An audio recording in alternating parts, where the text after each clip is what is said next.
ওকে। আজকে কেন্দ্রীয় শহীদ মিনারে জাতীয় বিপ্লবী পরিষদের একটি সমাবেশ ছিল। সেখানে আমাকে স্পেশাল গেস্ট তারা রাখছিল।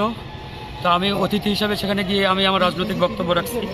সেখানে ছাত্রদলের সন্ত্রাসীরা উপস্থিত ছিল। এদেরকে আসলে ভালো বলার কোনো সুযোগ নেই এখন। সেখানে আমি আমার রাজনৈতিক বক্তব্য রেখেছি।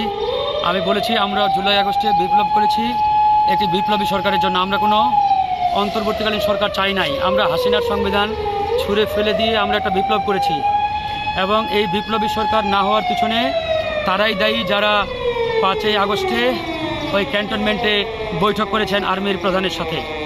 ওই দিনেই মূলত এই অন্তর্বর্তীকালীন সরকার গঠনের ফর্মুলাটি ওখান থেকে আসছে। তো আমরা তো এরকম অন্তর্বর্তীকালীন সরকার চাই নাই।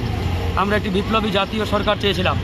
এই সরকার না হওয়ার কারণে মূলত আজকে সারা বাংলাদেশে যে বিশৃঙ্খলা, যে সমস্যা, সংকট সেটি তৈরি হচ্ছে।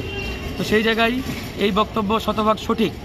এটাতে ক্ষিপ্ত হয়ে ছাত্র দলের নেতাকর্মীরা আমার উপরে অতর্কিত আক্রমণ চালিয়ে আমার অবস্থা খারাপ করে দিয়েছে। আমার মানিব্যাগ, মোবাইল সব নিয়ে গেছে। হ্যাঁ, আমাকে সবাই চিনে ওখানে, আমি গণ অধিকার পরিষদের নেতা। তারপরেও তারা আমার উপরে এরকম অতর্কিত আক্রমণ চালিয়েছে।